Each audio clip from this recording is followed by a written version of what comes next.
একটা বাচ্চাকে মায়ের গর্ভের মধ্যে থাকবে, ওই গর্ভের মধ্যে আমার আল্লাহ খাবারের ব্যবস্থা করলেন। তো খাবারের ব্যবস্থা কি করলি? মায়ের গর্ভের মধ্যে এমন ডাক্তার সায়েন্টিস্ট এমএলএ রয়েছে, সে মায়ের মানে গর্ভের মধ্যে খাবার দিয়ে আসতে পারবে? আছে গো?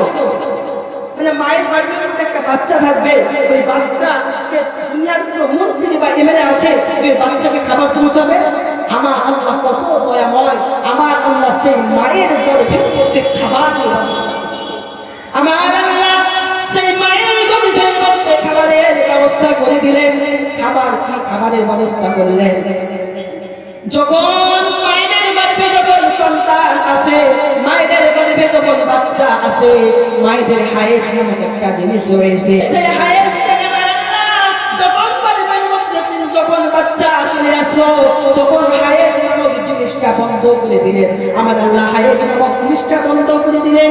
সেই রক্তটাকে আমার আল্লাহ পাক রব্বুল আলামিন সেই বাচ্চার খাবার হিসাবে তৈরি করলেন। বর্তমানে সেই খাবারটা কিভাবে পৌঁছাবে? সেই খাবারটা যদি আমার আল্লাহ মুখ দিয়ে খাওয়ায়, তবে ওই নাপাক রক্ত যদি তুমি মুখ দিয়ে খাও, তবে আমার আল্লাহ সেই রক্তটাকে মায়ের নাভির সঙ্গে সেই বাচ্চার নাভিকে অ্যাডজাস্ট করে দিলেন। সেই নাভির সাথে সেই বাচ্চার খাবার পৌঁছাবে।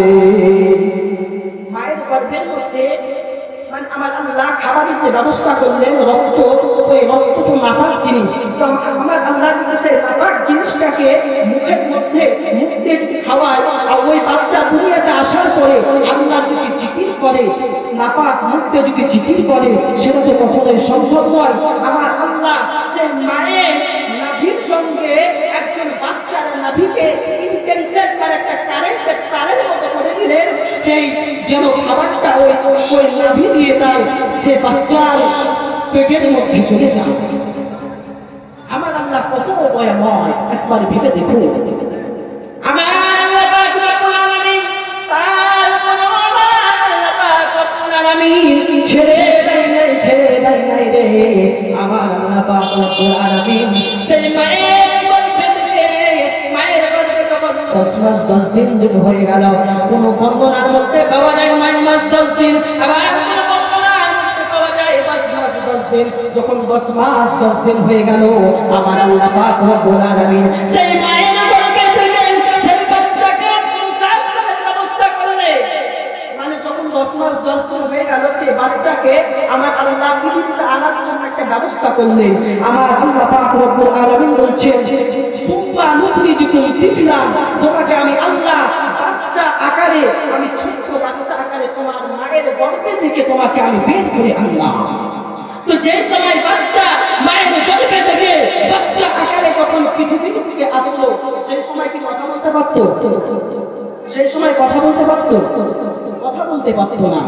সেই সময় সেই বাচ্চা যদি কান্না করতে করতে মারা যেত, তবুও কিন্তু সেই বাচ্চার ভাষা কিন্তু কেউ বুঝতে পারতো না। কেউ সেই বাচ্চার ভাষা বুঝতে পারতো না। আমার আল্লাহ কত দয়াময়। আমার আল্লাহ যখন সন্তান যখন প্রসব হলো, তখন সন্তানের এই কলিজা যে রয়েছে, এই কলিজার সাথে মায়ের কলিজা অ্যাডজাস্ট করে দিলে, মায়ের কলিজার সাথে সন্তানের কলিজা অ্যাডজাস্ট করে দিলে, যে সন্তান যদি কান্না করে তবুও মা বুঝতে পারে। আজকে একটু লক্ষ্য করে দেখবেন, অনেক ছেলেরা মুম্বাই যায়, আবার অনেক দূর জায়গা যায়, কোনো সন্তানের যদি কোনো কিছু হয়ে যায়, কোনো বিপদ হয়ে যায়, মায়েদের অন্তরে জানতে পারে সন্তানটার কি হয়েছে। এই কারণ হলো এটাই, যে ওই সন্তানটা পৃথিবীর জমিনে এসেছিল, ওই দিন আমার আল্লাহ ওই মায়ের কলিজার সাথে ওই ছেলের কলিজাকে অ্যাডজাস্ট করে দিয়েছে, যে সন্তানের যদি কোনো কিছু হয়, মা অটোমেটিক্যালি জানতে পারে।